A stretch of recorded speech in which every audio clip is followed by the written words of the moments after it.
আমি recording start করি। So তোমাদের টার্ম ফাইনালে যে জিনিসগুলো মেইনলি থাকবে, ক্লাসে যেগুলো পড়ানো হয়েছে সেগুলোই থাকবে। কোশ্চেন প্যাটার্ন নিয়ে যদি আমি একটা আইডিয়া দেই তোমাদের, মানে এবার তো সবাই জানো যে 3 সেট কোশ্চেন এক সেকশনে থাকবে এবং সেই 3 সেট থেকে দুই সেট তোমাদের অ্যান্সার করতে হবে। তার মাঝে 1 নাম্বার কোশ্চেনটা হচ্ছে সবার জন্যই কি বলে যে কম্পালসারি থাকবে, ঠিক আছে? সো 1 নাম্বার যে কোশ্চেনটা সেটা সবার জন্য হচ্ছে কম্পালসারি কোশ্চেন, এটা সবাইকে অ্যান্সার করতে হবে। আর বাকি 2টা কোশ্চেনের মাঝে 2 এবং 3-এর মাঝখানে তুমি যে কোনো একটা অ্যান্সার করতে পারো, ঠিক আছে? এদের 2 অথবা 3। এখন আমাদের এই 293 কোর্সের জন্য তোমার 1 নাম্বার যে কোশ্চেনটা, সেখানে আমার যতটুকু মনে পড়ে হয়তো বা মডারেশন কমিটি চেঞ্জ করতে পারে কিছু, বাট আমি হচ্ছে তোমাদের 2টা ম্যাথ আর 2টা থিওরি দিয়েছিলাম। 2 নাম্বার কোশ্চেনটা হচ্ছে তোমাদের 3টা থিওরি প্লাস 1টা ম্যাথ। আর 3 নাম্বার কোশ্চেনটা হচ্ছে আগের মতোই 1 নাম্বার মতোই 2টা থিওরি 2টা ম্যাথ, ঠিক আছে? সো এখন এটা সবাইকে অ্যান্সার করতে হবে 1 নাম্বারটা। আর 2 নাম্বারে তুমি দেখতে পাচ্ছ 3টা থিওরি আছে, 1টা ম্যাথ আছে। এখানে অবশ্যই মানে লেখাটা একটু বেশি, সময় বেশি লাগবে। আর 3 নাম্বারটায় 2টা ম্যাথ 2টা থিওরি, এখানে সময় একটু কম লাগবে। বাট এটা ট্রেড অফ থাকতে পারে, যেমনও হতে পারে যে 2 নাম্বারটা একটু সহজ বেশি, 3 নাম্বারটা একটু কঠিন বেশি। বাট 2 নাম্বারটা আবার সময় বেশি লাগবে, 3 নাম্বারটা সময় কম লাগবে। সো ট্রেড অফ এর ব্যাপারও আছে।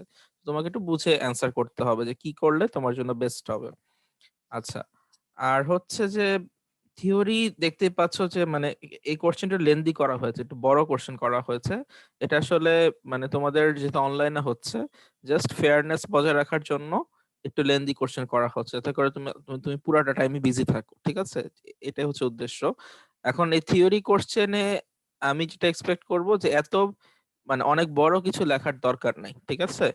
কারণ তোমাদের অ্যাসাইনমেন্টের খাতা চেক করার সময় আমি দেখেছি যে অলমোস্ট একটা 5 মার্কের কোশ্চেন অথবা 4 মার্কের কোশ্চেনের জন্য অনেকে 2-3 পেজ করে লিখে ফেলেছে, ঠিক আছে? বা 4 পেজে অনেকে লিখেছে। সে এত লিখার টাইম টার্ম ফাইনাল আসলে পাবা না। মানে তোমরা অ্যাসাইনমেন্টের সময় অবশ্য 24 আওয়ার্স 6 আওয়ার্স করে ছিল, তখন লিখতে পেরেছো। বাট টার্ম ফাইনালে 5 মার্কসের জন্য ম্যাক্সিমাম তুমি 1 পেজ লিখতে পারো, এর বেশি লেখার দরকার নেই, ঠিক আছে? জাস্ট মানে কি পয়েন্টটা, কোশ্চেনের যে অ্যান্সারটা হবে সেটার মেইন পয়েন্টটাকে ফোকাস করতে হবে, যেটা অ্যাকচুয়াল এক্সপ্লেনেশনটা কি সেটা ব্যাখ্যা করার জন্য জন্য যদি কোনো ফেজর ডায়াগ্রাম লাগে অথবা যদি কোনো সার্কিট লাগে সেটা আঁকলা, আর সাথে 2-3 লাইনের ব্যাখ্যাটা করবা।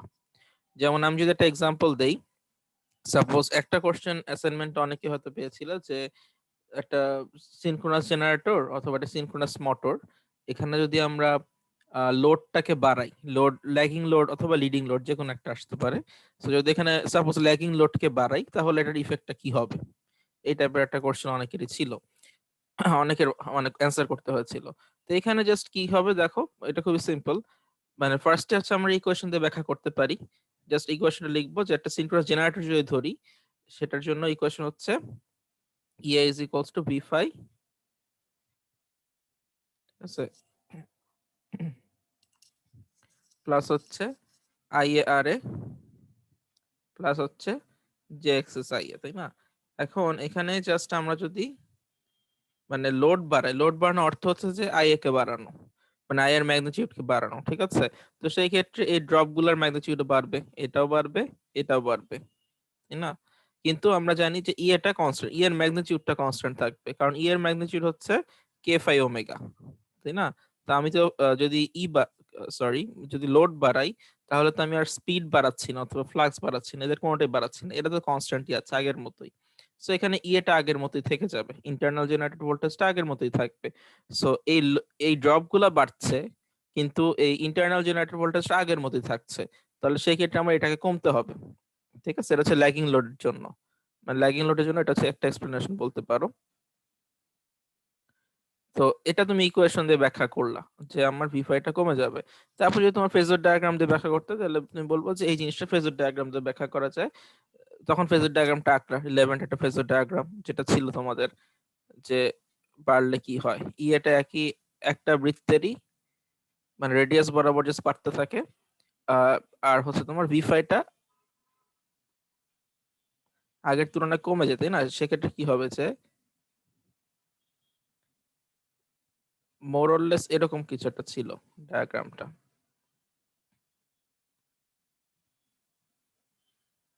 ঠিক আছে, মানে হচ্ছে তোমার V5 আগে ছিল হচ্ছে এখানে, চেঞ্জ হয়ে চলে আসছে এইখানে। ঠিক আছে, তো সেই ক্ষেত্রে মানে তোমার যে এতটুকু ব্যাখ্যা করতে হবে, এতটুকু লিখলে হবে ফেজর ডায়াগ্রামটা এঁকে, যে V5টা এখানে কমছে কেন, কারণ আমার টা আগের মতোই আছে, কিন্তু আমার সাইন ডেল্টাটা হচ্ছে বেড়ে যাচ্ছে। পাওয়ার বাড়লে কিন্তু, মানে লোড বাড়ানো অর্থ হচ্ছে পাওয়ার বাড়ানো, আউটপুট পাওয়ার বাড়ানো, আউটপুট পাওয়ার বাড়াতে গেলে সাইন ডেল্টাও বাড়বে, আইএ কস থিটাও বাড়বে, এবং এটাও বাড়বে। ঠিক আছে, দুইটাই হচ্ছে মানে এই সবকিছু বাড়বে, এই সবকিছু বাড়ার কারণে V5টা কমে যাবে। তো তুমি জাস্ট এই কথাগুলো লিখলেই হবে, যে ফেজর ডায়াগ্রামটা আঁকবা, একে বলবা যে এখানে টা আগের মতোই আছে, কিন্তু সাইন ডেল্টা বেড়ে গেছে, কস থিটা এবং দুইটাই বেড়ে গেছে, V5টা আগের সাথে কমে গেছে। এবং সাইন ডেল্টা বাড়লেও টা কেন বাড়লো না, সেটা ফেজর ডায়াগ্রাম থেকে ব্যাখ্যা কিভাবে করা যায়, যেখানে টা দেখা যাচ্ছে একই বৃত্তে বরাবর, মানে একটা বৃত্তের রেডিয়াস বরাবরই বাড়ছে, মানে এর ম্যাগনিটিউড চেঞ্জ হচ্ছে না, কিন্তু সাইন ডেল্টার যেই লেন্থটা সেটা হচ্ছে চেঞ্জ হচ্ছে। সো এই দুই তিন লিখলেই এনাফ। তো প্রথমে তুমি ইকুয়েশন দিয়ে ব্যাখ্যা করলা 2-3 লাইনে, ফেজর ডায়াগ্রাম আঁকলা, আর লাস্টে ফেজর ডায়াগ্রাম ব্যাখ্যা 2-3 লাইন দিলা। এভাবে এক পেজে কিন্তু তোমার 5 মার্ক অ্যান্সার করা সম্ভব। এখানে আসলে অনেক মানে বেশি লেখার কোনো দরকার নেই, জাস্ট পিন পয়েন্ট ব্যাখ্যা করলে এনাফ। ঠিক আছে, তো এরকমই আসবে, টার্ম ফাইনালে খুব বড় কোনো ডিরাইভেশন আসবে না, বা বড় কোনো কিছু আসবে না। তোমাদের মেইনলি মানে এক্সপ্লেইন বা জাস্টিফাই করতে বলা হবে, একটা স্টেটমেন্ট দিয়ে দিব, সেটাকে বললাম জাস্টিফাই করতে আর কি।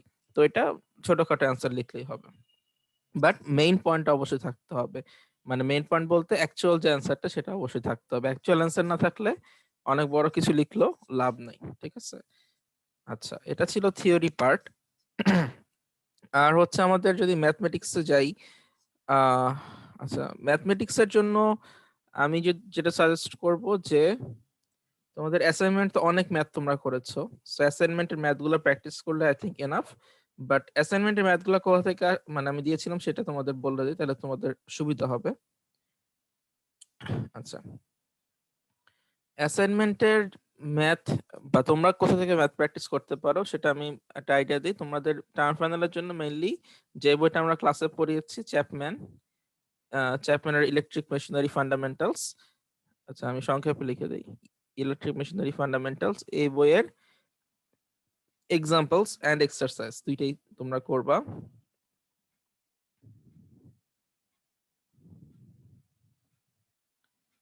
দুইটাই হচ্ছে ইম্পর্ট্যান্ট। আর আরেকটা এক্সট্রা বই, এটা তো তোমাদের টেক্সট বুক ছিল বলতে পারো। ঠিক আছে, যেটা আমরা ফলো করেছি। আর এটা হচ্ছে রেফারেন্স বুক যদি আমরা বলি, সেটা হচ্ছে আমাদের থেরেজের একটা বই আছে, বিএল থেরেজা, আই থিঙ্ক তোমরা অলরেডি জানো এই বইটা সম্পর্কে। সো থেরেজের বইয়ের নামটা ঠিক আমার পুরাটা মনে নাই। সো থেরেজের বইয়ের হচ্ছে আমরা জাস্ট এক্সাম্পল গুলো দেখলে না, ঠিক আছে, এটা এক্সারসাইজ লাগবে না, শুধু এক্সাম্পল। এবং চ্যাপম্যানের বইতে এক্সাম্পল তো মানে ক্লাসেই আমার যেই ডকুমেন্টস গুলো তোমাদের দিয়েছিলাম সেখানে অনেক এক্সাম্পলস দেয়া ছিল অলরেডি। আর এক্সারসাইজের প্রবলেম গুলো এক্সাম্পলের মতো যেগুলো সেগুলো করলেই এনাফ। ঠিক আছে, আর থেরেজের বই থেকে এক্সাম্পল গুলা করলেই হবে। এখন থেরেজের বইয়ের এক্সাম্পল গুলা মানে আমরা ক্লাসে যেগুলো করেছি সেগুলোর মতোই, কিছু কিছু জায়গায় একটুখানি মডিফাই করে দেয়া জাস্ট। যেমন যদি একটা এক্সাম্পল দেই,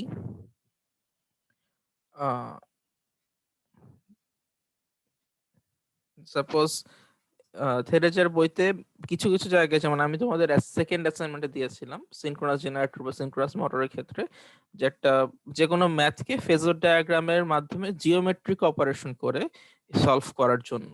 সো প্রবলেম মানে নর্মাল ক্লাসে যেটা দেখানো হয়েছে সেগুলোর মতোই, জাস্ট ফেজর ডায়াগ্রাম এঁকে সেখানে কিছু ট্রাইজোনোমেট্রিক অপারেশন করতে হচ্ছে। এটাই ডিফারেন্স, মানে কিছু ট্রিকোনোমেট্রিক অপারেশন করতে হবে। যেমন এখানে আছে থেরেজের বইতে যেটা মেইন ব্যাপার, যে ওটা ফেজ ডায়াগ্রামটাকে একটুখানি চেঞ্জ করে আঁকছে। চেঞ্জ করে বলতে মানে একটুখানি ঘুরে আঁকছে, অ্যাঙ্গেল করে আঁকছে। যেমন আমি যদি একটু এটা ব্যাখ্যা করে দেই, সাপোজ এগুলো থাকুক, হ্যাঁ, সাপোজ মনে করো যে আমরা জানি যে একটা ল্যাগিং লোডের জন্য ফেজ ডায়াগ্রাম কিরকম হবে।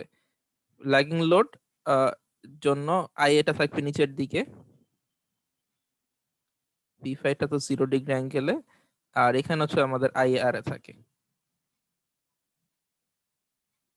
ঠিক আছে। তারপর তার সাথে 90 ডিগ্রি অ্যাঙ্গেলে আমাদের সিনক্রোনাস রিঅ্যাকট্যান্সের লসটা আসে বা ড্রপটা আসে, এটা আমরা জানি JXSI এ। তারপর এই মাথা থেকে এই মাথা যোগ করলে আমরা ইএটা পাই, ঠিক আছে। এখানে ইএটা, এটা হচ্ছে সিনক্রোনাস জেনারেটরের জন্য ল্যাগিং লোডের ফেজর ডায়াগ্রাম।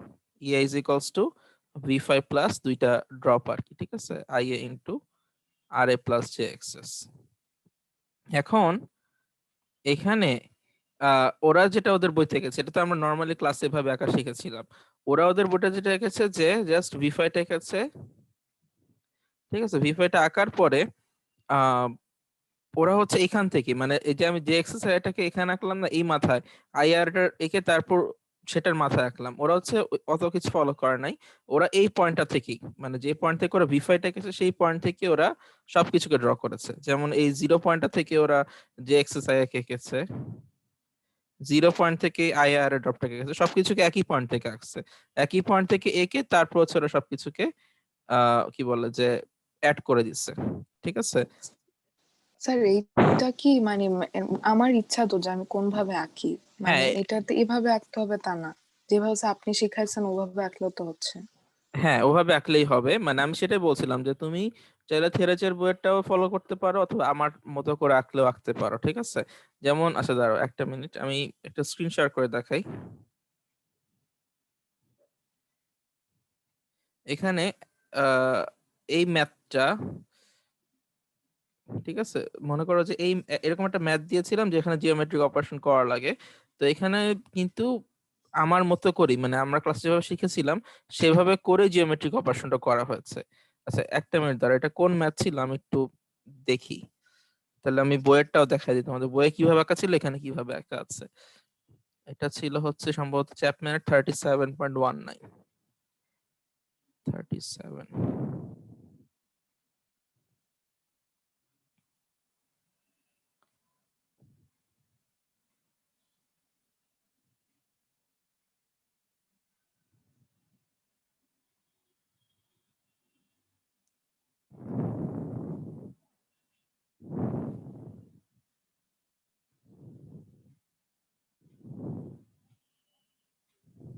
চ্যাপম্যানের 37.1, ঠিক আছে। এই দেখো ওদের বইতে, এটাই তো, এটা 18B, এটা 20, মাঝখানে 19 কই, এই যে 19। আচ্ছা, তো এখানে দেখো যে ওদের বইতে জিনিসটা কিভাবে ড্র করেছে। এই যে এটা হচ্ছে ওদের বইতে যখন গেছে ল্যাগিং লোডের জন্য সিনক্রোনাস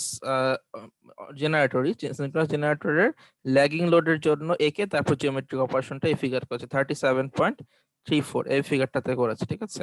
তো এই জিনিসটাকেই মানে ওদের মতো করে না এঁকে তুমি চাইলে যেটা দেখানো হলো যে এইভাবেও করতে পারো। ল্যাগিং লোডের জন্য একে এক্স্যাক্টলি যদি ওদের মতো হতে হবে তা না, তুমি চাইলে তোমার মতো করে জিওমেট্রিক অপারেশনটা করতে পারো, ঠিক আছে। সো ওদের বইয়ে দেখো কি করেছে, ওরা ফার্স্টে মানে ওরা জাস্ট অ্যাঙ্গেল করে আঁকছে আর কিছুই না। এই জিনিসটাকে আমরা ক্লাসে যেটা শিখেছিলাম সেটাকে একটু ঘুরে আঁকছে। সেটাকে ঘুরানো কিভাবে হইলো এখানে, যে ওরা মানে এখানে দেখো যে আইএটাকে 0 ডিগ্রি অ্যাঙ্গেলে রাখছে, ঠিক আছে। মানে ল্যাগিং লোড মানে কি, V5টাকে আমরা জানতাম যে V5টাকে আমরা 0 ডিগ্রি অ্যাঙ্গেলে রাখি, আর আর্মেচার কারেন্টটাকে তার সাথে নিচের দিকে কোন অ্যাঙ্গেলে রাখি। কিন্তু ওরা হচ্ছে রেফারেন্সটাকে ধরছে আর্মেচার কারেন্টকে, এবং V5টাকে তার চেয়ে উপরে কোথাও রেখেছে। একই কথা আসলে, মানে আমাদের আমাদের ফেজ ভোল্টেজটা আর্মেচার কারেন্টের চেয়ে উপরে থাকতে হবে। তো ওরা সেটাই করেছে। ওরা তুমি যদি দেখো যে V5টাকে ওরা উপরের দিকে কোনো একটা পজিটিভ অ্যাঙ্গেলে রেখেছে, আর আর্মেচার কারেন্টটাকে 0 ডিগ্রি অ্যাঙ্গেলে রেখে কাজ করেছে। আর আমরা যেটা করছিলাম সেটা হচ্ছে যে V5টাকে রেফারেন্স হিসেবে রেখে আর্মেচার কারেন্টটাকে নিচের দিকে কোথাও রাখছিলাম। তো দুইটা জিনিস একই, খালি রেফারেন্স আলাদা। এটা হচ্ছে ডিফারেন্স, ঠিক আছে। তো তুমি যে কোনো একভাবে করলেই হবে আর কি। তো এভাবে করতে পারো। আচ্ছা এই খাতায় একটা জিনিস বলে দেখা দিই, যেমন মানে পয়েন্ট করে লেখা, যেটা আমি বলছিলাম যে ল্যাগিং লোড বা যেমন এখানে কোশ্চেনটা ছিল হচ্ছে যে একটা সিনক্রোনাস জেনারেটরের তুমি ল্যাগিং লোড অথবা লিডিং লোড এই দুইটা বাড়ানোর মাঝে একটা কম্পারেটিভ অ্যানালাইসিস করো বা কম্পারেটিভ ডিসকাশন করো। বা এক্সাক্ট কোশ্চেনটা এখানে মনে হয় যে make a comparative discussion between the effects of increasing A lagging power factor load and a leading power factor load on a synchronous AC generator. এখানে দেখো একটা কম্পারিজন করতে বলা হয়েছে যে আমি যদি ল্যাকিং লোডকে বাড়াই এবং লিডিং লোডকে বাড়াই, এই দুইটার ইফেক্টের মাঝে একটা কম্পারিজন করতে বলা হয়েছে। তো এই কম্পারিজনটা লেখার সময় মানে যারা বাকিদের এটা পড়েছিল তারা অনেক ডিসকাশন লিখেছে, যেটা ঠিক আছে, ডিসকাশন দেখা যায়। বাট এখানে যেটা ভালো হয়েছে যে সবগুলো কম্পারিজন পয়েন্ট ওয়াইজ লেখা, ঠিক আছে, মানে টু দা পয়েন্ট লেখা। তো এটাই আসলে তোমাদের জন্য বেটার হবে। তোমরা যদি টার্ম ফাইনাল করো যে টু দা পয়েন্ট অ্যান্সার লিখো, বা এরকম যদি কম্পারিজন চাওয়া হয় তাহলে পয়েন্ট ওয়াইজ অ্যান্সার লিখলে সেটা বেটার হবে। তাহলে তোমাদের মানে খাতার কি বলে অ্যান্সারের অ্যামাউন্টটাও কমবে, আর এক্সাক্ট অ্যান্সারটা তুমি লিখতে পারবা। ঠিক আছে, এটা করতে পারো। আচ্ছা, আর হচ্ছে যে ম্যাথ থেকে এগুলাই বলার ছিল। কারো কোনো কোশ্চেন আছে ম্যাথ রিলেটেড বা থিওরি রিলেটেড? কোশ্চেন থাকলে করো, আমি একটু মনে করি যে আর কিছু বলার বাকি ছিল কিনা। স্যার, ম্যাথ রিলেটেড কোয়েশ্চেন বলতে আমরা যে অ্যাসাইনমেন্ট গুলো দিয়েছি ওগুলোতে তো সবাই যে 20 এরকম তো না, মানে আমরা তো ঠিক মতো দিলেও দেখা গেছে যে অনেকগুলা ভুল গেছে। না, ওই ভুলগুলা যে কি এগুলা স্যার কিভাবে বুঝবো? আচ্ছা আর ভুল, যাদেরটা আচ্ছা ভুলগুলো, 20 এটা হ্যাঁ স্যার আচ্ছা আমি বলি, ধরো ভুলগুলো হচ্ছে তোমাদের আমি চাইলে তোমাদের ডিস্ট্রিবিউশনটা দিয়ে দিতে পারি। যেমন আমার কাছে ডিস্ট্রিবিউশন, দাঁড়া এক মিনিট। আচ্ছা আমার কাছে ডিস্ট্রিবিউশন অলরেডি রেডি আছে, ঠিক আছে, যে তোমাদের কোন ম্যাটটা কাকে কোথা থেকে দেওয়া হয়েছিল। ঠিক আছে, তুমি চাইলে ডিস্ট্রিবিউশন দেখে তোমার ম্যাটটা কোথায় আছে সেটা তুমি দেখতে পারো চাইলে।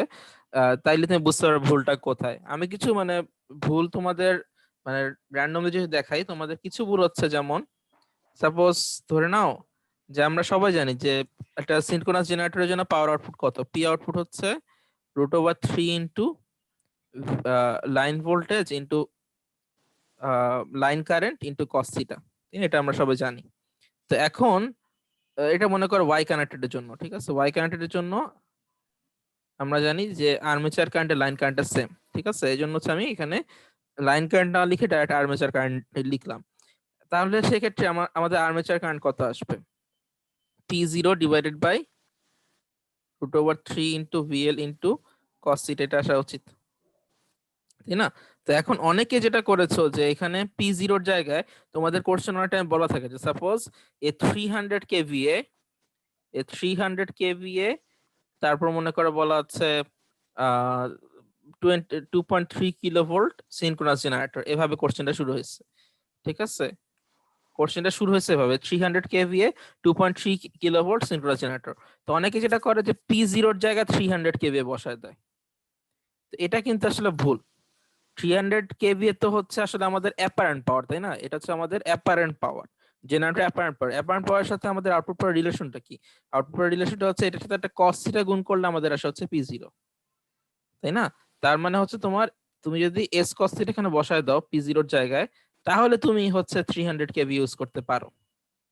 তখন জাস্ট এটা আসবে হচ্ছে S divided by √3 into VL। তখন তুমি এটার জায়গায় 300 kVA বসায় দিতে পারো। কিন্তু অনেকে দেখা যায় যে P0 এখানে রাখবে, আবার এখানে cos θ রেখেছে, তারপরে আবার এখানে 300 kVA দিয়ে গুণ করেছে, মানে 300 kVA বসা দিয়েছে P0 এর জায়গায়। সো এই টাইপের কিছু ভুল হচ্ছে। P0 এর ইউনিট সবসময় হবে কিলোওয়াটে, কিলোওয়াটে অথবা ওয়াটে। ঠিক আছে, কখনোই তোমার কেভিএ তে হবে না। তো কেভিএ তে শুধুমাত্র অ্যাপারেন্ট পাওয়ার, এটার ইউনিটটা হয়। তো এই যে এই টাইপ কিছু ভুল তো মানে ছিল। আরেকটা ভুল আমি মানে এটা খুব দুঃখজনক একটা ভুল ছিল, সেটা হচ্ছে যে মানে অনেকে ল্যাগিং লোড আর লিডিং লোডটা এখনো বুঝে না। যেমন মনে করো যেটা আমরা জানি যে ল্যাগিং লোড যদি বলি, ল্যাগিং লোডের জন্য সাপোজ আমি বললাম যে 0.8 পাওয়ার ফ্যাক্টর ল্যাগিং লোড। ঠিক আছে, মনে করো 0.8 পাওয়ার ফ্যাক্টর ল্যাগিং লোড। এই কথার অর্থ হচ্ছে যে কস থিটার ভ্যালু 0.8 থাকবে। মানে আচ্ছা, অনেকে যে ভুলটা করে সেটা আমি বলি।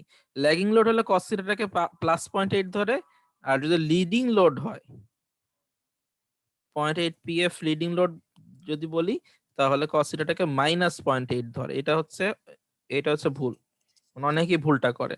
তো এই ভুলটা যদি মানে কেউ করে, এটা খুবই দুঃখজনক।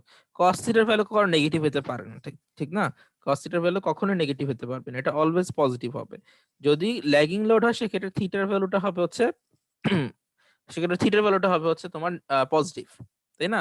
কারণ theta V minus theta I, তো আমরা জানি ল্যাগিং লোডের জন্য থিটাটা মাইনাস সামথিং হয়। তাহলে সেক্ষেত্রে থিটা ভি যদি আমি রেফারেন্স ধরি এবং থিটা আইটা হচ্ছে থিটা ভি এর সাথে নিচে থাকবে, তাই না?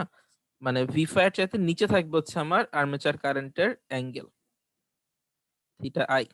সো এটা হচ্ছে -36.87, তাহলে দুইটা মিলে +36.87 আসবে।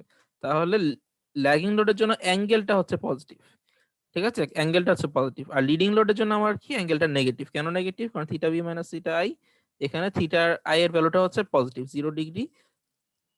ভি ফাই হচ্ছে রেফারেন্স, আর্মেচার কারেন্টের তার উপরের দিকে মানে পজিটিভ কোন একটা অ্যাঙ্গেলে থাকে, তাই না? তো এই জন্য হচ্ছে 0 ডিগ্রি -36.87। এখানে আর 36.87 এর আগে নিজের কোনো মাইনাস নাই, ঠিক আছে, যার কারণে টোটালটা মিলে হচ্ছে -36.87 ডিগ্রি। সো এখানে মানে অনেকে যেটা করছে যে কস থিটাটাকে মাইনাস প্লাস করে ফেলেছো। কস থিটাটা অলওয়েজ পজিটিভই থাকবে, অ্যাঙ্গেলটা প্লাস মাইনাস হবে। অ্যাঙ্গেলটা হচ্ছে এখানে মাইনাস হবে লিডিং লোডের জন্য, আর ল্যাগিং লোডের জন্য অ্যাঙ্গেলটা এখানে প্লাস হবে, ঠিক আছে। আর যখন তুমি কারেন্ট হিসেবে মানে ভিফাইটাকে রেফারেন্স ধরে তারপর ইকুয়েশনে যখন বসাবো তখন কিভাবে বসাবো? ইকুয়েশনে বসানোর সময় হচ্ছে জিনিসটা বসাতে হচ্ছে এরকম ভাবে, যদি ভি5 সাপোজ 2.3 কিলোভোল্ট হয়, 2.3 কিলোভোল্ট অ্যাঙ্গেল 0 ডিগ্রি ভোল্ট লিখবো, কিলোভোল্ট সরি। সেক্ষেত্রে আই এর ভ্যালুটা হচ্ছে, যদি ল্যাগিং লোড হয় সেক্ষেত্রে কত, 0.8 ল্যাগিং লোড হলে সাপোজ আই এর ভ্যালু 300 অ্যাম্পিয়ার, তাহলে 300 -36.87 অ্যাম্পিয়ার, ঠিক আছে। আর যদি লিডিং লোড হতো তাহলে ভি5 যদি আমি জিরোতে রাখি তাহলে আমাদের আর্মেচার কারেন্টটা হবে পজিটিভ 36.87, ঠিক আছে। এভাবে জিনিসটাকে মানে চিন্তা করতে হবে। ল্যাগিং লিডিং এর কনসেপ্টটা সবার একটু ক্লিয়ার থাকতে হবে। অনেকে মানে অনেকে না, ম্যাক্সিমাম মানে 5-6 জন এই ভুলটা করেছে যে কস থিটার ভ্যালুটাকে প্লাস মাইনাস বসিয়েছে আর কি। আচ্ছা, তো এই টাইপের ছোটখাটো কিছু ভুল ছিল তোমাদের, মানে ম্যাথে আসলে কেউ জিরো পায় নাই, ম্যাথে হচ্ছে 1-2 মার্ক করে কাটা গেছে। তো এইসব ভুলের কারণে আসলে 1-2 মার্ক করে কাটা গেছে মানে অনেকের আহ, বা কারো কারো হয়তো ফেজর ডায়াগ্রামে একটু ভুল ছিল, ঠিক আছে, বা সার্কিটে কিছু সার্কিট না ফেজর ডায়াগ্রামে, সার্কিটে কোনো ভুল আসলে নাই, ফেজর ডায়াগ্রামে ভুল পেয়েছিলাম আমি। তো ছোটখাটো ভুলের জন্য 1-2 মার্ক করে কাটা গেছে। বাট মোটামুটি ম্যাথ সবারই মোটামুটি মানে যদি তোমার টেকনিক ঠিক থাকে আমি মার্কস দিয়ে দিয়েছি, ঠিক আছে। অ্যান্সার না মিললেও টেকনিক ঠিক থাকলে মোটামুটি মার্কস দেওয়া হয়েছে, ঠিক আছে। আর স্যার, হ্যাঁ বলো।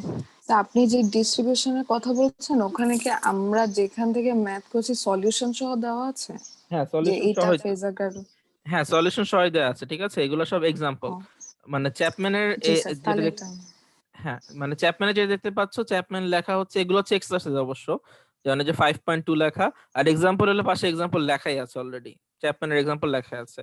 আর না হলে এখানে তোমার এই যে চ্যাপম্যান 6.14 এগুলো সব এক্সারসাইজ। আর থেরেজের বইয়ের সবই হচ্ছে আসলে এক্সাম্পল, থেরেজের টিএইচসি যেগুলো লেখা এগুলো সব থেরেজের বই সব এক্সাম্পল।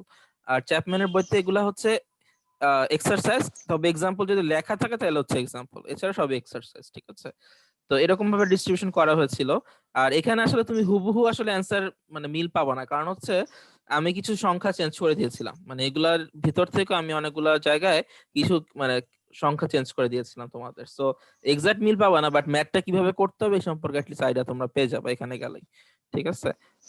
আচ্ছা, আর হচ্ছে যে তোমাদের টার্ম ফাইনাল এরকমই হবে, তোমাদের টার্ম ফাইনালে মেবি রোল ওয়াইজ প্রথম 10 জনের জন্য, মনে করো আমি একটা ম্যাথ দিলাম, ম্যাথে হয়তো মানে কোন একটা কোয়ান্টিটি এক্সাক্ট বলা নাই, কোন একটা কোয়ান্টিটি বলা আছে শুধুমাত্র এক্স, অথবা কোন একটা কোয়ান্টিটি বলা আছে ওয়াই। তোমাকে জাস্ট নিচে একটা চার্টও দেওয়া থাকবে, এটা সবাই খেয়াল করো, এই চার্টটা সবাই খেয়াল করবে। এই চার্টে তোমার এক্স আর ওয়াই এর ভ্যালু দেওয়া থাকবে। সাপোজ প্রথম 10 জনের জন্য যাদের রোল হচ্ছে 1 থেকে 10 এর মাঝে, তাদের জন্য একটা ভ্যালু হবে, 10 থেকে 20 এর জন্য আরেকটা ভ্যালু হবে, এভাবে 20 থেকে 30, 30 থেকে 40 জন্য আরেকটা ভ্যালু। এরকম মানে সব বেশিরভাগ কোয়ান্টিটি বলা থাকবে, দু এক জায়গায় কিছু কোয়ান্টিটি হয়তো বলা নাও থাকতে পারে, হয়তো এক্স ওয়াই এগুলো বলা থাকতে পারে, সেখানে জাস্ট এক্স এর ভ্যালু গুলো বিভিন্ন রোলের জন্য বিভিন্ন রকম হবে আর কি। তো এই চার্টটা দেখে নিজের রোল অনুযায়ী অ্যান্সার করতে হবে, এটা একটু মাথায় রাখো, ঠিক আছে, ম্যাথ করার সময়। এই আর কি। আর হ্যাঁ স্যার যে জেনারেটর তো হচ্ছে আমরা করি নাই, কোনো এক্সাম দিই নাই, তো স্যার জেনারেটর থেকেও কি সেম টাইপেরই ম্যাথ করব? যে মানে এসি জেনারেটর তো হচ্ছে আমরা সিটি মিড কোনটাতেই আমরা দেই নাই আর কি। না, এসি জেনারেটর আর সিনক্রোনাস জেনারেটর সেম জিনিসই তোমাদের, তাই না? সিনক্রোনাস জি স্যার। জেনারেটর ওইটাই তো এসি জেনারেটর, ওটা তো ছিল তোমাদের সেকেন্ড অ্যাসাইনমেন্টে তো কভার হয়ে গেছে না? স্যার আমরা তো ডিসি ডিসি ফার্স্টে ডিসি মোটর ডিসি জেনারেটর, পরে স্যার এসি মোটর পর্যন্ত হচ্ছে আমাদের দিতে গেল আর লাস্টে যে সিটিটা দিলাম সম্ভবত, এটাতে মনে হয় এসি মোটর পর্যন্ত গেছে। আসলে না, তোমাদের গ্রেডেড অ্যাসাইনমেন্ট 2 তে তোমাদের সিনক্রোনাস জেনারেটর সিনক্রোনাস মোটর দুইটাই ছিল, ঠিক আছে। গ্রেডেড অ্যাসাইনমেন্ট 2 তে তোমাদের সিনক্রোনাস মোটর প্লাস জেনারেটর দুইটাই আসলে ছিল, ঠিক আছে। হয়তো তোমার সেটে জেনারেটর ম্যাথ পড়ে নাই বা কোশ্চেন পড়ে নাই, বাট সব সেটে মিলে আসলে মোটর জেনারেটর দুইটাই ছিল, ঠিক আছে। দুইটা থেকে কোশ্চেন ছিল আর কি গ্রেড ঠিক আছে। অ্যাসাইনমেন্ট 2 তে। আচ্ছা, তো এই জন্য হচ্ছে তোমাদের মানে আমার পার্ট থেকে DC motor generator and synchronous motor generator চারটাই থাকছে। আর হচ্ছে তোমাদের সিনক্রোনাস জেনারেটর লাস্টের দিকে যেগুলো পড়িয়েছিলাম ওই যে হাউস ডায়াগ্রাম, সেগুলো তোমাদের অ্যাসাইনমেন্ট ছিল না, মানে লাস্টে কিছু অংশ অ্যাসাইনমেন্টে ছিল না সিনক্রোনাস জেনারেটরের। সেখানে যে হাউস ডায়াগ্রাম অথবা ওই যে প্যারালাল অপারেশন অফ জেনারেটরস এর আগ পর্যন্ত মনে হয় ছিল। এই প্যারালাল অপারেশন অফ জেনারেটর এটা তোমাদের অ্যাসাইনমেন্টে ছিল না। সো এইটা তোমাদের টার্ম ফাইনাল কিন্তু থাকবে, এটা একটু মাথায় রাখো। প্যারালাল অপারেশন জেনারেটর ক্লাসে পড়ানো হয়েছিল, এটা তোমাদের টার্ম ফাইনালও থাকবে। অ্যাসাইনমেন্টে ছিল না বাট টার্ম ফাইনালে থাকবে, ঠিক আছে। এটা থেকে তুমি জাস্ট মানে ক্লাসে যেগুলো পড়ানো হয়েছে ওই শীটের পার্টটুকু পড়লেই হবে, আর চ্যাপম্যানের বইয়ের ম্যাথ করলেই হবে। এখান থেকে আর তোমার থিওরিজের বইতে যাওয়া লাগবে না। এটার জন্য তোমার চ্যাপম্যানের বইয়ের ম্যাথটাই হচ্ছে এনাফ, ঠিক আছে। স্যার, হ্যাঁ বলো। আমাদের ভাইবার জন্য কি করব তাহলে স্যার? মানে ভাইভাতে কি কোথা থেকে বা কি টাইপের কোয়েশ্চেন করবেন? ভাইবার জন্য তোমার কনসেপ্ট ক্লিয়ার থাকলে হবে। কনসেপ্ট ক্লিয়ার বলতে তোমাকে মানে ক্লাসে যে জিনিসগুলো বোঝানো হয়েছিল সেগুলো তুমি যদি বুঝো মোটামুটি, ভাইবাই মানে আউট অফ দ্য সিলেবাস বা আউট অফ দ্য ব্লু কোনো কোশ্চেন তোমাকে করা হবে না। মোটামুটি তোমার যদি কনসেপ্ট ক্লিয়ার থাকে বা ম্যাথ গুলা বুঝো বা থিওরি গুলা কনসেপ্ট ভালোভাবে বুঝো, তুমি তাহলে অ্যান্সার করতে পারবা। এটা নিয়ে তোমার টেনশন করার মানে তোমাদের টেনশন করার কোনো দরকার নাই। টার্ম ফাইনাল প্রিপারেশন ভালো থাকলে বা কনসেপ্ট ক্লিয়ার থাকলে অ্যান্সার করতে পারবা আর কি, ঠিক আছে। আর স্যার আমাদের তো হচ্ছে টপিক তো স্যার 4টা, কিন্তু কোশ্চেন তো হবে স্যার 3টা। তাহলে স্যার মানে কোশ্চেন কিভাবে হবে, যে আচ্ছা মিলা? হ্যাঁ, এটাই তোমাদের একটু বলে দেই যে তোমাদের মানে এটা ভাবার, আচ্ছা একটু কারো মাইকটা একটু মিউট করে দাও। হ্যাঁ, তোমাদের মানে এটা ভাবার কোনো কারণ নাই যে কোশ্চেন তো 1 নাম্বারটা কম্পালসারি আর 2 নাম্বার 3 নাম্বার অপশন আছে। তো আমরা 1 নাম্বারে হয়তো শুধু ডিসি পার্ট থাকবে, সেখান থেকে আমরা শুধু ডিসিটা পড়লে 1 নাম্বারটা অ্যান্সার করতে পারবো, এরকম ভাবার কোনো কারণ নাই। তোমাদের 1 2 3 এই তিনটা কোশ্চেনেই সব মিক্সড আপ আছে। এই তিনটা কোশ্চেনেই 4 টপিকস আর মিক্সড আপ, ঠিক আছে। 4 টপিকস আর মিক্সড আপ।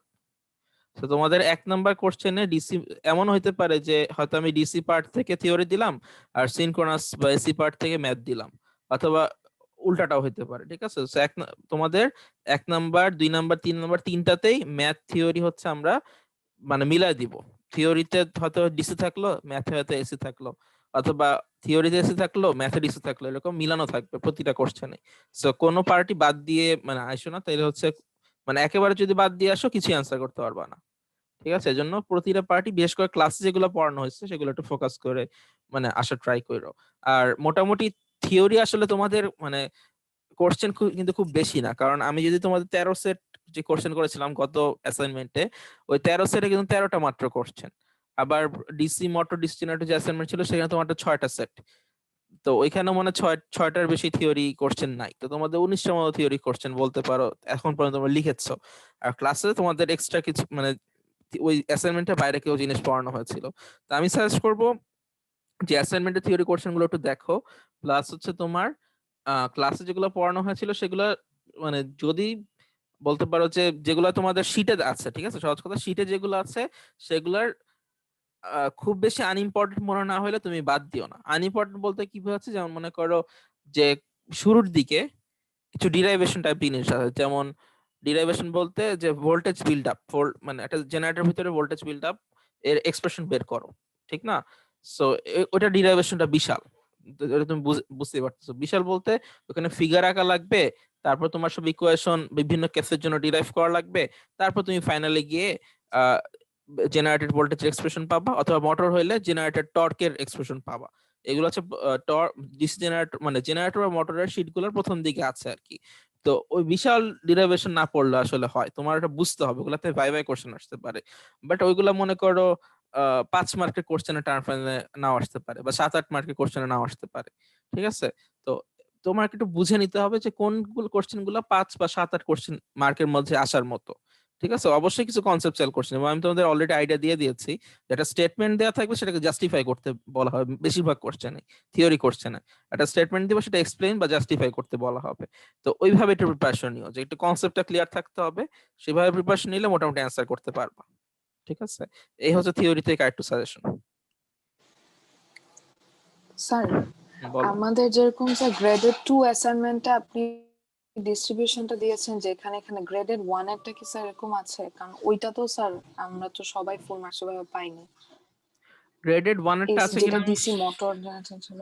আচ্ছা, গ্রেডেড 1টা আমি শিওর না, কারণ গ্রেডেড 1টা আমি বিভিন্ন জায়গা থেকে দিয়েছিলাম, তো এটা আমি ঠিক শিওর না, বাট এটা আমার দেখতে হবে, যদি থাকে আমি দিয়ে দিব। বাট আমার কাছে যেটা মনে হয়, ডিসি মোটর জেনারেটর থেকে তোমরা আসলে, আমি তো বললাম মানে মানে শুধু DC motor generator, DC synchronous দুইটা জায়গা থেকেই তোমরা যদি চ্যাপম্যানের বইয়ের এক্সাম্পল আর এক্সারসাইজ করো আর থেরাজের এক্সাম্পল দেখো, তাইলে এনাফ, এর বাইরে থেকে কিছুই আসবে না, এটা আমি তোমাদের বলে দিতে পারি, যে এই দুইটা বই থেকে আসবে যা আসার, এবং থেরেজের বইয়ের এক্সারসাইজ থেকেও কিছু আসবে না, শুধু এক্সাম্পল আসবে, আসতে পারে, আর চ্যাপম্যানের বইয়ের এক্সাম্পল এক্সারসাইজ দুইটা আসতে পারে। তো তোমরা যদি এর রিলেভেন্ট জিনিস দেখো, তাইলে আসলে তোমাদের জন্য এনাফ হবে। ঠিক আছে, এটা তো তোমাদের আইডিয়া দিয়ে দিলাম অলরেডি। ঠিক আছে, আর কোনো কোশ্চেন আছে? স্যার একটা থিওরি কোয়েশ্চেনের একটা অ্যানসার লাগতো স্যার, ওইটা স্যার একটু আগের বারও মার্ক অনেক কম মানে কম এসেছিল, সেটা স্যার সেট 11 এর থিওরি কোয়েশ্চেনটা। সেট 11, আচ্ছা তারও দেখি। গ্রেডেড অ্যাসাইনমেন্ট 2 সেট 11, আচ্ছা আচ্ছা, হ্যাঁ সেট 11 এর তোমাদের যদি আমি মার্কসটা দেখাই, আচ্ছা আমার মনে আছে যে ওইখানে সম্ভবত একজনকে মনে হয় মার্কস ভালো দেওয়া হয়েছিল, তার একটা মিনিট, আমার ঠিক খেয়াল নাই, আমি একটু দেখি ধরো।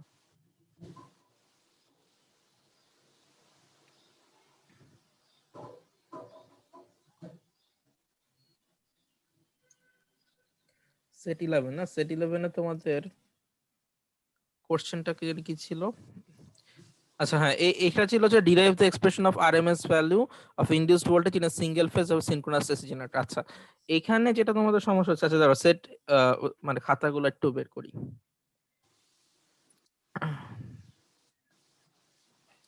এখানে ছিল কারা, সম্ভবত রোল 10 828। আচ্ছা,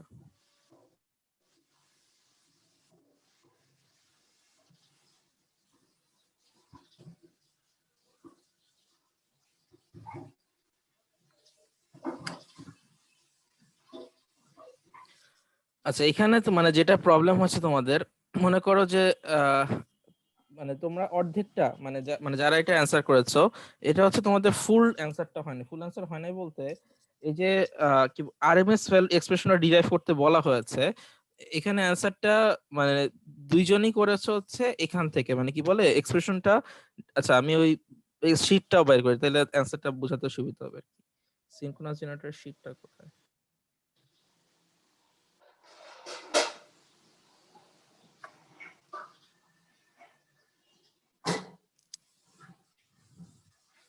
হ্যাঁ এখানে মানে আরএমএস এক্সপ্রেশন যে বের করতে বলা হয়েছে, দেখো মানে বেশিরভাগ মানে দুইজন যারা অ্যান্সার করেছো, যে এখান থেকে এক্সপ্রেশনটা অলরেডি শুরু করেছো, 1.2 সেকশন থেকে এখান থেকে এক্সপ্রেশন শুরু করেছো, তারপর হচ্ছে আরএমএস ভ্যালুটা এখান থেকে এই পার্টের ইকুয়েশন দেখিয়েছো আর কি।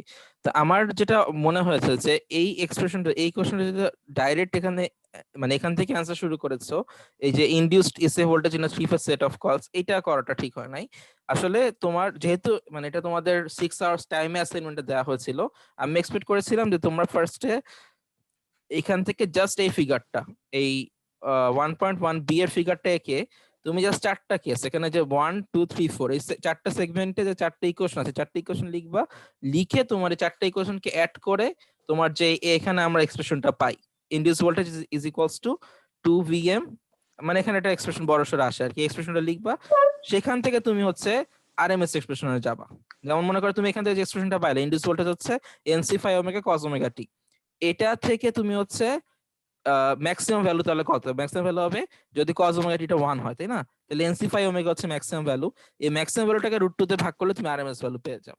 তা আমি আসলে এটা চাচ্ছিলাম, মানে তোমাকে কিন্তু থ্রি ফেজ কোথাও বলা হয় না, কোশ্চেনটা যদি খেয়াল করো থ্রি ফেজ কিন্তু কোথাও আমি বলি না, derive the expression for RMS value of induced voltage in a single phase. আমি তো থ্রি ফেজ চাই নাই, তাহলে থ্রি ফেজ না চাইলে তোমার তো আসলে তিনটা ফেজের ইকুয়েশন দেওয়ার দরকার নাই, তাই না? আমি তো থ্রি ফেজ চাই না, আমি বলছি একটা সিঙ্গেল ফেজে তুমি আরএমএস ভ্যালুটা আমাকে বের করে দেখাও। তাহলে সেই ক্ষেত্রে তোমার আসলে এই 1.2 এর কিছুই তোমার লেখা লাগবে না, সেকশন 1.2 এর কোনো কিছু তোমার লেখার দরকার নাই। তুমি হচ্ছে প্রথম জাস্ট এই চারটা ইকুয়েশনের লিখে, চারটা সেগমেন্টের ইকুয়েশন লিখে সেগুলো অ্যাড করে তুমি আগে ইনডিউস ভোল্টেজের মানে টোটাল এক্সপ্রেশনটাকে নিয়ে আসো, NC phi omega cos omega T. সেখান থেকে এটার ম্যাক্সিমাম ভ্যালু কত, ম্যাক্সিমাম ভ্যালু হচ্ছে NC phi omega, cos omega টিকে 1 ধরলে সেখান থেকে তুমি যদি এই ম্যাক্সিমাম ভ্যালুটাকে √2 তে ভাগ করে দাও, সেটা হচ্ছে আমার আরএমএস ভ্যালু, √2 পাই এনসি ফাই এফ। এটা হচ্ছে আমার আরএমএস ভ্যালু। আমি হচ্ছে এটা চাচ্ছিলাম, বাট মানে অ্যান্সারটা তোমরা যেটা করেছো থ্রি ফেজের প্রথমে অ্যান্সার দিয়েছো একটা, বাট এই কোশ্চেনে কিভাবে আসছে সেটা দেখাও নাই, ডাইরেক্ট থ্রি ফেজের অ্যান্সার দেখিয়েছো আর তারপর হচ্ছে জাস্ট √2 দিয়ে ভাগ করেছো। তো এই জন্য হচ্ছে এখানে আর কি 5 এ মনে হয় 2 করে দিয়েছিলাম আমি অলরেডি, মানে দুই দুই করে দিয়েছিলাম যারা কিভাবে অ্যান্সার করেছো। আর সবাই কিভাবে করেছো আমি শিওর না, হ্যাঁ মোস্ট অফ দা মানে হ্যাঁ তিনজনে আসলে এভাবে অ্যান্সার করেছো। তো এই জন্য আর কি 5-এ 2 বা 5-এ 1 এরকম আর কি আমি মার্কস দিয়েছিলাম আর কি। বাট যদি ফুল লিখতা তাহলে আসলে আমি 5-এ 4 বা 5 এরকম দিয়ে দিতাম।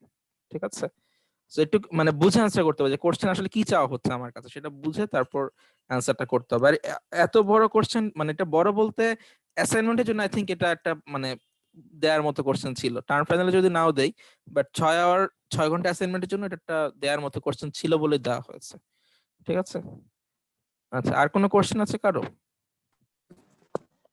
কোয়েশ্চেন হচ্ছে স্যার একটু প্রথম যে অ্যাসাইনমেন্টটা ছিল সেটা নিয়ে স্যার একটা কোয়েশ্চেন, মানে বলো। পড়াশোনা রিলেটেড না, জিনিসটা হচ্ছে স্যার যে ইন কেস যদি স্যার কোনো সিটিতে কম থাকে, বেশি কম থাকে, ক্ষেত্রে কি ওখান থেকে অ্যাডজাস্ট করা হবে স্যার? প্রথম যে অ্যাসাইনমেন্টটা ছিল যদি খুব বেশি কম থাকে সেখান থেকে অ্যাডজাস্ট করা যায়, বাট আমার জানা মতে মানে এক্ষেত্রে আসলে আমাকে তোমাদের ফুল 40-তে কি অবস্থা বা তোমাদের টোটাল সিটি মিলাই কি অবস্থা সেটা আমাকে দেখতে হবে, সেটা দেখে আমি হয়তো সেখান থেকে কিছু মার্কস অ্যালাউ করতে পারবো। ঠিক আছে, মানে এটা আসলে অফিসিয়ালি অ্যালাউড কিনা আমি এখনো শিওর না, অফিসিয়ালি যদি অ্যালাউড হয় তাহলে আমি অবশ্যই দিয়ে দিব।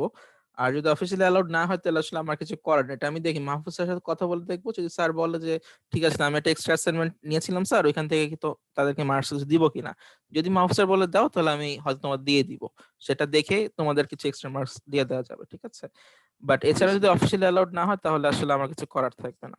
ঠিক আছে, আর হচ্ছে তোমাদের যেই নন কলেজে ডিসকলেজেটের যে ব্যাপারটা ছিল, অনেকে ডিসকলেজেট নন কলেজেট হয়ে গিয়েছিল, তো না ডিসকলেজেট মনে হয় কেউই হয় নাই, নন কলেজেট হয়েছিল অনেকে, কারণ ক্লাসে অ্যাবসেন্ট ছিল। তো আমি ডিসকলেজেট মনে হয় স্যার একজন আসছে স্যার। ডিসকলেজে একজন আছে, কে এসে? স্যার 27 সম্ভবত, ইলেকট্রিক্যাল। আচ্ছা আচ্ছা, হ্যাঁ ও তো অবশ্য বেশিরভাগ ক্লাস করেনি আর কি, এই জন্য হয়তো অ্যাবসেন্ট হয়ে ডিসকলেজেড হয়ে গিয়েছে। আর বাকি যারা নন কলেজের ছিল আমি আসলে তোমাদের যদি দেখাই, এক মিনিট।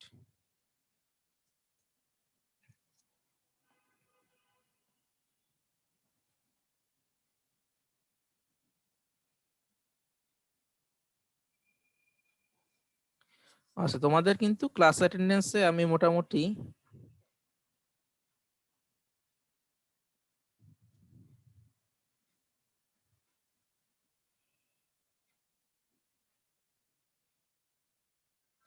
আচ্ছা এটা এখন মনে হয় অফ করে দিয়েছে অ্যাটেন্ডেন্স এন্ট্রিটা। তোমাদের ক্লাস মানে আমি লাস্টে গিয়ে তোমাদের হচ্ছে সবাইকেই 8টা করে এক্সট্রা অ্যাটেন্ডেন্স দিয়ে দিয়েছি। ঠিক আছে, 8টা বলতে তোমাদের আসলে ক্লাস তো হচ্ছে 32টা তাই না, সরি 21টা বা আমি হয়তো এক্সট্রা ক্লাস দিয়ে একটা নিয়েছি, বাট 21টা ক্লাসের পরও আমি তোমাদের একই দিনে 8টা অ্যাটেন্ডেন্স বিভিন্ন স্লটে 8টা করে অ্যাটেন্ডেন্স এক্সট্রা দিয়ে দিয়েছি। মানে তোমাদের আসলে পার্সেন্টেজটা কাউন্ট করেই তো ডিসকলেজেট বা নন কলেজ ডিসাইড করা হয় কত পার্সেন্ট আর কি তোমাদের অ্যাবসেন্ট বা প্রেজেন্ট। তো সেই ক্ষেত্রে তোমাদের 8টা এক্সট্রা অ্যাটেন্ডেন্স দেওয়াতে তোমাদের 29টার মাঝে সাপোজ কারো যদি 5টা ক্লাস অ্যাবসেন্ট ছিল 21টার মধ্যে 16টা ছিল প্রেজেন্ট, সে হচ্ছে 8টা অ্যাড করার পরে 16 যোগ 8 24 আর 21 যোগ 8 29, তাহলে সে 29টার মাঝে 24 সাথে প্রেজেন্ট ছিল, মানে 8টা অ্যাটেন্ডেন্স এক্সট্রা দেওয়ার পরে তাহলে কিন্তু পার্সেন্টেজটা বেড়ে গেল। সো আমি পার্সেন্টেজ বাড়ানোর জন্য সবাইকে 8টা করে অ্যাটেন্ডেন্স এক্সট্রা দেওয়া হয়েছে। সো এরপরও যদি কেউ ডিসকলেজেড বা নন কলেজেড থেকে যায় তাহলে আসলে আর আমার সাইড থেকে কিছুই করার নেই। ঠিক আছে, তোমাদের দেওয়া হয়েছে এক্সট্রা অ্যাটেন্ডেন্স 8টার মতো, এরপর কেউ থাকার কথা, নন কলেজেড অ্যাটলিস্ট থাকার কথা না, আর ডিসকলেজেড যদি কেউ হয়ে যায় তাহলে সেটা খুব আনফরচুনেট, সেটা আর কিছু আই থিংক করার নেই। ঠিক আছে, আচ্ছা আর যদি তোমাদের কোনো কোশ্চেন না থাকে তাহলে, কোশ্চেন আছে কারো? কোশ্চেন থাকলে করো, কোশ্চেন থাকলে করতে পারো। টার্ম ফাইনাল, আচ্ছা তোমাদের টার্ম ফাইনালের কবে এটা জানো 2, 9, 3 এর? জি স্যার 6 তারিখ। ফার্স্ট থেকে স্যার ফার্স্ট না। Exam sir. প্রথম এক্সাম এটা? জি স্যার। আচ্ছা, তাহলে তো সমস্যা নাই। প্রথম এক্সাম এটা হলে এটা খাতা তো আমি চেক করে দিব, সমস্যা নেই। আচ্ছা ঠিক আছে। আহ তাইলে তোমরা পরীক্ষা ভালোভাবে দাও, প্রিপারেশন ভালোভাবে নাও। আর স্যার আমাদের ভাইভাও কি মানে আপনি আর মাহফুজ স্যার আলাদা আলাদা ভাবে নিবেন? আচ্ছা, ভাইভা কবে হবে সেটা জানো? স্যার যতটুকু শুনেছি এক্সামের দিনই ভাইভা হওয়ার কথা। 4 ঘন্টা তো স্যার টাইম দেওয়া তো 12টা সম্ভবত 2টা থেকে 6টা মনে হয় এক্সাম। আচ্ছা ঠিক আছে, ভাইভা যদি আগে হয় প্রবলেম নাই, মানে ওই দিন হলে প্রবলেম নেই কোনো, তাহলে আমি হয়তো নিব আর কি, সমস্যা নেই। আমি আর সাথে মানে মাহফুজ স্যার থাকবে কিনা শিওর না, হয়তো মাহফুজ স্যারই থাকবে। যেসব টিচার মানে সাবজেক্টে 2জন করে টিচার আছে, ওই 2জনই আর কি নিবে আর কি, যতদূর আমি জানি। সো মাহফুজ স্যারই হয়তো নিবেন আর কি সাথে। ঠিক আছে, ঠিক আছে, তাহলে তোমার প্রিপারেশন নাও। যে ম্যাথ গুলো দেখতে বললাম, যে মানে যে জায়গা থেকে, সেগুলো দেখো। আর অ্যাসাইনমেন্টের ম্যাথ গুলো দেখতে পারো। মানে অ্যাসাইনমেন্টের ব্যাপারটা হচ্ছে, অ্যাসাইনমেন্টের মার্কস নিয়ে আর খুব বেশি কিছু চিন্তা করার দরকার নাই। সেখানে যতটুকু দেওয়া পসিবল দেওয়া হয়েছে আর কি, ঠিক আছে। তো ভুলগুলো চলে দেখতে পারো, আমি ডিস্ট্রিবিউশন দিয়ে দিব, গ্রেড অ্যাসাইনমেন্ট 2টা অ্যাটলিস্ট দিয়ে দিব। আর ম্যাথ গুলো যেখান থেকে দেখতে বলেছে সেখান থেকে দেখো আর কি। আর থিওরি তো শীটও পড়তে পারো, শীটে অনেক কিছু লেখা আসলে। তুমি যদি ক্লাস দেখো তাহলে কনসেপ্টটা ক্লিয়ার থাকবে আর কি। আর শীট পড়লেও পড়তে পারো, বাট একটু টাইম বেশি লাগবে আর কি, ঠিক আছে। এই আর কি। ঠিক আছে, তাহলে আজকের ক্লাসটা এই পর্যন্তই, আর যদি কোনো কোশ্চেন না থাকে। জি স্যার, স্যার দোয়া করবেন স্যার ইনশাআল্লাহ। আসসালামু জি আলাইকুম। স্যার। ওয়ালাইকুম আসসালাম। সালাম আলাইকুম স্যার। ওয়ালাইকুম আসসালাম।